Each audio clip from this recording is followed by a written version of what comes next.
కానీ ఎన్టీ రామారావు గారు ముఖ్యమంత్రి అయిన తర్వాత ఒకే మాట అన్నాడు, ఇది నా భూమి, నా హక్కు, నీ పెత్తనం ఏంటని సినిమా కూడా తీశాడు. జ్ఞాపకం ఉంటుంది. బ్రిటిష్ వాళ్ళ పైన పోరాడినప్పుడు ఆ సినిమాలో కూడా డైలాగ్ దాని ప్రకారమే మున్సబుల్ని కేవలం కరణాలని రద్దు చేసింది మొట్టమొదటిసారిగా చరిత్రలో ఎన్టీ రామారావు గారు. ఇక్కడ కంటే తెలంగాణలో పండుగ చేస్తున్నారు. స్వాతంత్రం వస్తే ఎంత ఆనందంగా ఉంటారో అంత ఆనందంగా పండుగ చేసుకొని స్వాతంత్రం వచ్చినట్టు ఫీల్ అయ్యారు. కానీ ఇక్కడికి వచ్చినప్పుడు నేను మళ్ళీ 14-19లో ముఖ్యమంత్రిగా ఉన్నాను. కానీ అప్పుడు నేను సమస్యలు లేవు. ఇప్పుడు కొత్తగా చూస్తే ఎక్కడ చూసినా సమస్య. ప్రతి ఒక్క రికార్డు కూడా చాలా సమస్యలు వచ్చే పరిస్థితి వచ్చాయి. ఇక్కడే revenue secretary in-charge Sai Prasad గారు ఉన్నారు, సిసిఎల్ఏ జయలక్ష్మి గారు ఉన్నారు, సత్యకుమార్ గారు రెవెన్యూ మినిస్టర్ గారు ఉన్నారు. చాలా మీటింగ్లు పెట్టారు, చాలా సమీక్షలు చేశారు. నేను ఎక్కడికి పోయినా నాకు వచ్చే పిటిషన్లో 180 పిటిషన్లు రెవెన్యూ వస్తున్నాయి, ఇంకొక 5 పోలీసులు వస్తున్నాయి. ఈ 80% ఏంటంటే మీ భూమి ఇంకొక ఆయన కబ్జా చేశారు, అది కూడా రాజకీయ నాయకుడే చేశారు. నిన్న కూడా వస్తున్నాయి కబ్జా చేసిన ల్యాండ్స్ అన్ని. ఇది భయంకరమైన సమస్యగా నాకు కనపడింది. అందుకే నేను ఒకటే ఆలోచించా, దీనికి శాశ్వత పరిష్కారం చేయాలి. తిరిగి ఏ వ్యక్తి కూడా బాధపడకుండా ఈ సమస్యని పరిష్కారం చేయాలని ఈరోజు మీ దగ్గరికి వచ్చాను. నేను ఈరోజు వచ్చానంటే మీరు గుర్తుపెట్టుకోవాలి, నేను కూడా ఇక్కడ కోపపడ్డాను. నేను వాళ్ళకి చెప్పింది స్పష్టంగా, ఇంటి దగ్గరలో ఎంఆర్ఓ ఆఫీసులో పిలిపించి ఇవ్వడం కాదు, గ్రామ సభ పెట్టాలి. గ్రామ సభలో అందరికీ పుస్తకాలు ఇవ్వాలి, చదవాలి, చదువుకోనివ్వాలి. చదువు రాని వాళ్ళు ఉంటే, చదివిన వాళ్ళు ఉంటే పక్కన పెట్టుకొని మీ పుస్తకం మీరు చదువుకొని అన్ని కరెక్ట్గా ఉంటే, పేరుతో సహా అన్ని కరెక్ట్గా ఉంటే ధృవీకరించుకొని ఈకేవైసీ తీసుకొని నీకెమ్మన్నా. మన దేశానికి ఒక అదృష్టం ఉంది, మీరు గుర్తుపెట్టుకోవాలి, ఆధారం ఉంది. ఒక మనిషి పోలికలు పెట్టుకొని మోసం చేయడానికి వీలు లేదు. ఇప్పుడే ఇక్కడ చూశారు వేరే ముద్ర, లేకపోతే ఫేషియల్ రికగ్నిషన్, ఇవన్నీ అయిన తర్వాత ఆఫీసర్ కూడా ఆటోమేటిక్గా ఆవిడ కూడా వేరే ముద్ర వేస్తేనే ఓపెన్ అవుతుంది. రేపు నాకు తెలియదు ఎవరో ఏం చేశారు కుదరదు. అలాంటి వ్యవస్థ ఆవిడ కూడా ఉంటుంది. ఇక్కడ మీకు ఇస్తారు, మీకు ఇచ్చినప్పుడు కూడా వేరే ముద్ర కానీ మీ ఫేషియల్ రికగ్నిషన్ చూసుకున్న తర్వాతనే ఇస్తారు. దీనివల్ల ఎక్కడ మోసాలు జరగవు. ఇంకా ఒక ఎంఆర్ఓ ఆఫీస్ ఉంది, లేకుంటే ఒకప్పుడు అధికార యంత్రాంగం ఉంది, బాధ్యత లేకుండా చేశారు, లింక్ డాక్యుమెంట్స్ లేకుండా చేశారు. ఒక ఆర్డర్ పాస్ చేస్తే ఎందుకు పాస్ చేశారో దానికి ఆధారం లేకుండా ఇక్కడ పోయే పరిస్థితి వచ్చింది.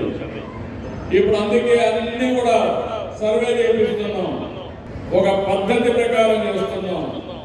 ఇది అయిన తర్వాత మీ రికార్డ్స్ అన్ని బ్లాక్ చైన్ లో టెక్నాలజీ ఉపయోగించి పెడుతున్నాం. మీరు ఆ విషయం గుర్తుపెట్టుకోవాలి. మీకు ఇచ్చిన పట్టాదారు పాస్ పుస్తకాన్ని మీరు చూశారు, ఇది అవ్వడు, ట్యాంపర్ చేయలేడు. మీ పుస్తకాలు, మీ యొక్క డాక్యుమెంట్స్ ఎక్కడైతే ఎంఆర్ఓ ఆఫీస్లో కంప్యూటర్లో క్లౌడ్లో ఉంటాయో దాన్ని కూడా ఎవ్వరు కూడా ట్యాంపర్ చేయలేదు.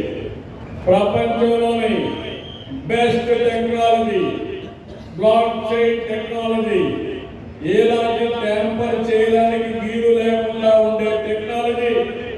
ఎవరైనా ట్యాంపర్ చేస్తే పట్టుకొని మగ్గులు ఎరగొట్టే టెక్నాలజీని ఇక్కడ ఇంప్లిమెంట్ చేస్తున్నామని చెప్పడానికి ఎవరు చేయకూడదు. అది వస్తే ఇంక మీకు ఇబ్బంది లేదు.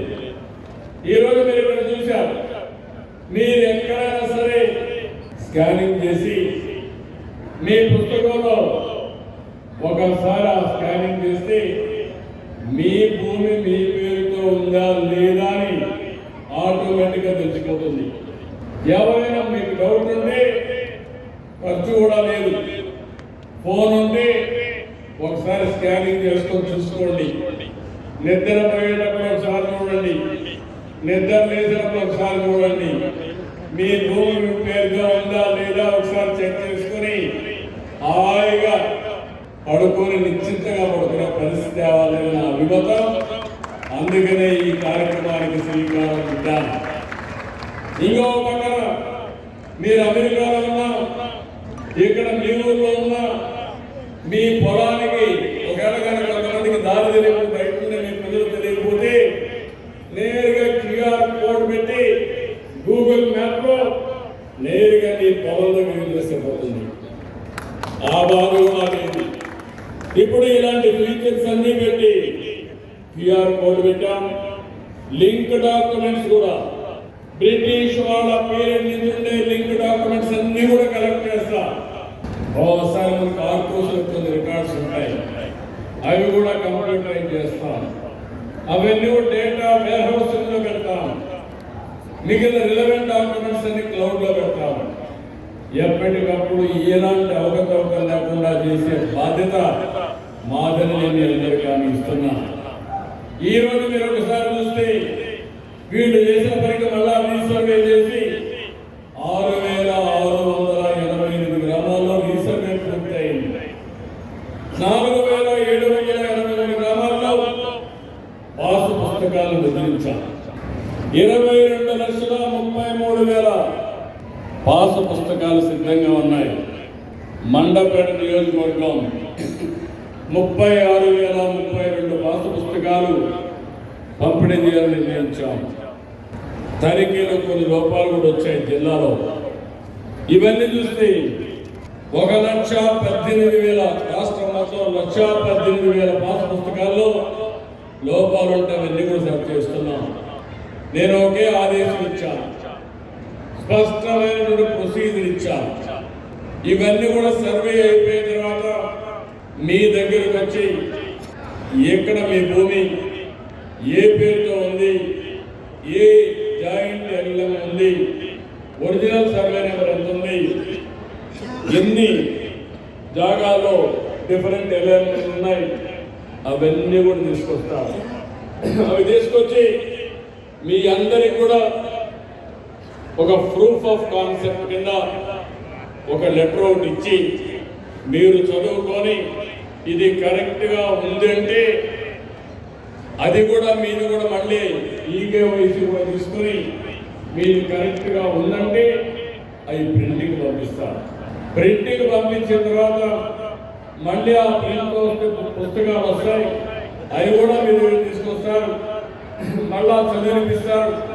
ఒకవేళ కానీ చదివిన దాంట్లో లోపాలు ఉంటే ఆ పుస్తకం ఇవ్వడానికి వీలు లేదు.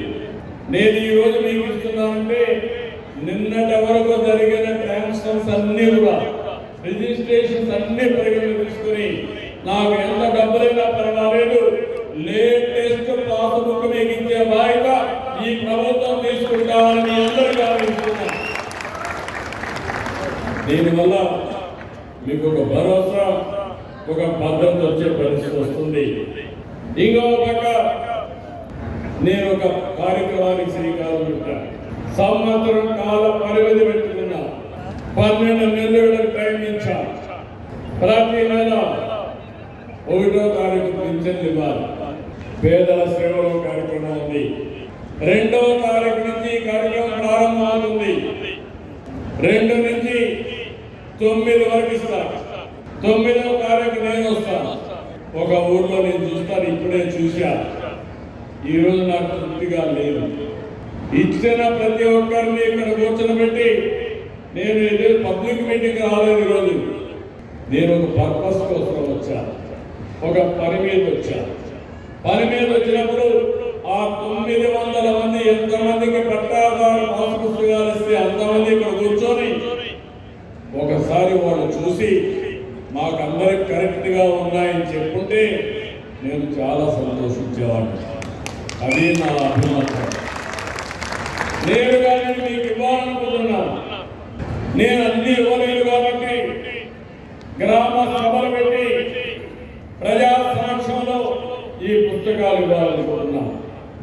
ఒక్క రూపాయి అవినీతి లేకుండా, ఒక్క రూపాయి లంచాలు లేకుండా, ఎవరి పెత్తనం లేకుండా మీ భూమి మీ హక్కు అది ఇచ్చే బాధ్యత నేను తీసుకోవాలని చెప్పి అనుకుంటున్నాం. అలాంటి సమయంలో అధికార యంత్రాంగానికి చెప్పాను, కొంతవరకు చేశారు కానీ దీన్ని ఇంకా పర్ఫెక్ట్ గా చేయాల్సిన అవసరం ఉంది. ఎమ్మెల్యేలు బాధ్యత తీసుకోవాలి, ఎంపీలు బాధ్యత తీసుకోవాలి. ఇది మీ బాధ్యత.